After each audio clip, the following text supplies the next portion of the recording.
തിരുവനന്തപുരത്തെ കിളിമാനൂരിൽ അപകടത്തിൽ പരിക്കേറ്റ് ചികിത്സയിലിരിക്കെ മരിച്ച രഞ്ജിത്തിന്റെ മൃതദേഹവുമായി MC റോഡിൽ ഇന്ന് വലിയ പ്രതിഷേധമുണ്ടായി. അപകടമുണ്ടാക്കിയവർക്കെതിരെ നടപടിയില്ല എന്നാരോപിച്ചുകൊണ്ടാണ് പ്രതിഷേധം.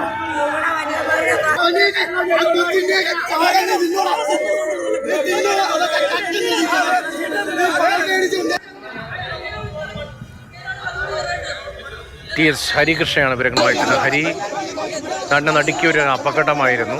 അപകടത്തിന് പിന്നാലെ പോലീസ് വേണ്ട നിലയിൽ ഇടപെട്ടില്ല എന്ന വലിയ പരാതി നിലനിൽക്കുകയാണ്. അതിനിടയിലാണിപ്പോൾ ചികിത്സയിലിരിക്കെ മരിച്ച രണ്ടാമത്തെയാൾ രഞ്ജിത്തിന്റെ മൃതദേഹമായി MC റോഡിൽ പ്രതിഷേധമുണ്ടാകുന്ന സാഹചര്യം എങ്ങനെയായിരുന്നു? പ്രതിഷേധം അവസാനിച്ചിട്ടുണ്ട്. പക്ഷേ ഈ പ്രതിഷേധം ഉണ്ടാക്കിയ സാഹചര്യം വളരെ ഗൗരവമുള്ളതാണ്. 2 ആഴ്ച മുമ്പാണ് ഇങ്ങനെ ഒരു അപകടം ഉണ്ടാകുന്നത്.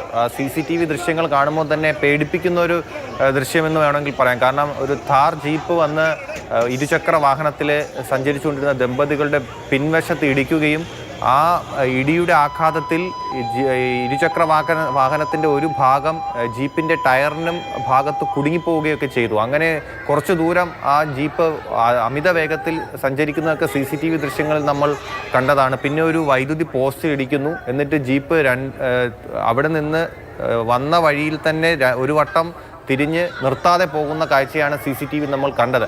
അപ്പോൾ അതിനുശേഷം നാട്ടുകാരാണ് ഈ ജീപ്പിനെ പിന്തുടർന്ന് പിടിക്കുകയൊക്കെ ചെയ്തത്. ആ സമയത്ത് ജീപ്പിൽ ഒരാളാണ് ഉണ്ടായിരുന്നത്. അദ്ദേഹം ലഹരിക്ക് അടിമയായിരുന്നു എന്ന് നാട്ടുകാർ പറയുന്നുണ്ട്. ഈ നാട്ടുകാർ ആ വണ്ടിയിൽ ഉണ്ടായിരുന്ന ആളുമായിട്ടൊക്കെ സംസാരിക്കുമ്പോൾ 3 പേർ വണ്ടിയിലുണ്ടായിരുന്നു, ഥാർ ജീപ്പിൽ ഉണ്ടായിരുന്നു എന്നൊക്കെ അയാൾ പറയുന്നത് അന്ന് 2 ആഴ്ച മുമ്പ് നമ്മൾ കണ്ടതാണ്.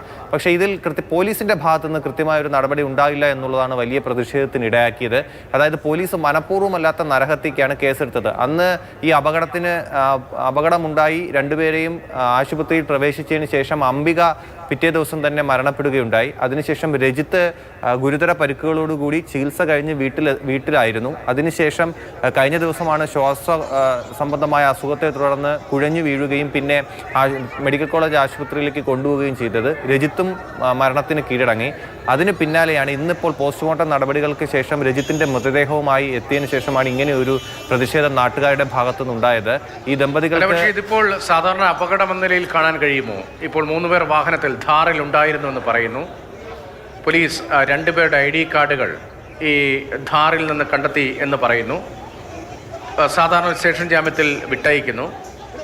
ആദ്യം ആ ബൈക്കിലുണ്ടായിരുന്ന യുവതി മരിക്കുന്നു. അവരുടെ ഭർത്താവ് ഇപ്പോൾ രണ്ടാമത്തെ ആളും മരിക്കുകയാണ്. വലിയ ആക്ഷേപം നേരത്തെ തന്നെ ഉയർന്നതാണ്. പോലീസ് വേണ്ട നിലയിൽ അന്വേഷിച്ചില്ലേ? അങ്ങനെയുള്ള പരാതിയാണ് ഇപ്പോൾ ശക്തിപ്പെടുന്നത്. മാത്രമല്ല ഈ ജീപ്പ് കത്തിച്ച ഒരു സംഭവം കൂടി ഉണ്ടായിട്ടുണ്ടല്ലോ. അതെ, ഈ ധാർ വാഹനം കത്തിച്ച ഒരു സംഭവം, അതായത് ഈ സംഭവത്തിനൊക്കെ ശേഷം ധാർ ജീപ്പ് പോലീസ് കസ്റ്റഡിയിൽ എടുക്കുകയൊക്കെ ചെയ്തിരുന്നു. അതിനൊക്കെ ശേഷമാണ് അപ്പോൾ തന്നെ വലിയ രീതിയിലുള്ള ഒരു പ്രതിഷേധം ഉണ്ടായിരുന്നു. ഈ അംബിക മരിച്ച സമയത്ത് തന്നെ ഈ നാട്ടുകാരൊക്കെ ചേർന്ന് ഈ പോലീസുകാർക്ക് ഈ ആളിനെ പിടിച്ചു കൊടുത്തിട്ടും അവരുടെ ഭാഗത്തുനിന്ന് പോലീസിൻ്റെ ഭാഗത്തുനിന്ന് ഒരു കൃത്യമായിട്ടുള്ള ഒരു നടപടി ഉണ്ടായില്ല. അതായത് മനഃപൂർവ്വമല്ലാത്ത നരഹത്യക്ക് കേസെടുക്കുകയും അപ്പോൾ മദ്യലഹരിയിലായിരുന്നു എന്ന് നാട്ടുകാർ പറയുന്നുണ്ട്. അപ്പോൾ അങ്ങനെയുള്ള ഒരാളെ നടപടിയെടുക്കാതെ പോലീസ് പറഞ്ഞു വിടുകയൊക്കെ ചെയ്തത് വലിയ രീതിയിൽ പോലീസിനെതിരെ വിമർശനം ഉണ്ടാക്കി. മാത്രമല്ല ഈ മരിച്ച രഞ്ജിത്ത് 39 വയസ്സെന്നാണ് ഞാൻ മനസ്സിലാക്കുന്നത്. കിളിമാനിലെ കുന്നുമ്മൽ സ്വദേശിയാണ്. കിളിമാനൂർ ടൗണിനോട് ചേർന്ന സ്ഥലമാണ്. ഈ മരിക്കുന്നതിന് മുമ്പ് മുഖ്യമന്ത്രിക്ക് പരാതി നൽകി. കാറിലുണ്ടായിരുന്ന ഈ ജീപ്പിലുണ്ടായിരുന്നവരെ രക്ഷിക്കാൻ വേണ്ടിയുള്ള നീക്കം പോലീസിന്റെ ഭാഗത്തു നിന്നുണ്ടായി എന്ന പരാതി അയാൾ ചികിത്സയിൽ ഇരിക്കെ തന്നെ ഭാര്യയുടെ മരണത്തിന് ശേഷം മുഖ്യമന്ത്രിക്ക് നൽകിയെന്നടക്കമുള്ള വിവരങ്ങൾ പുറത്തേക്ക് വരുന്നുണ്ടല്ലോ. ഉണ്ടായിരുന്നു.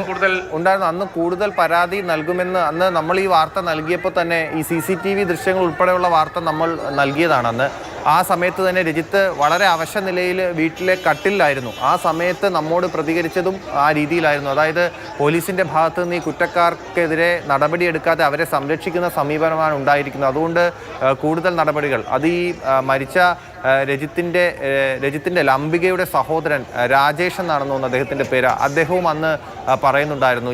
അതായത് 5 വയസ്സും 1.5 വയസ്സും ഉള്ള 2 കുട്ടികളാണ് ഈ ദമ്പതികൾക്കുള്ളത്. ഇവരെ ഇനി ആര് നോക്കും എന്നുള്ള ആശങ്കയൊക്കെ പങ്കുവെച്ച് വളരെ വേദനാജനകമായി അന്ന് പ്രതികരിച്ചിരുന്നു അവരുടെ സഹോദരൻ.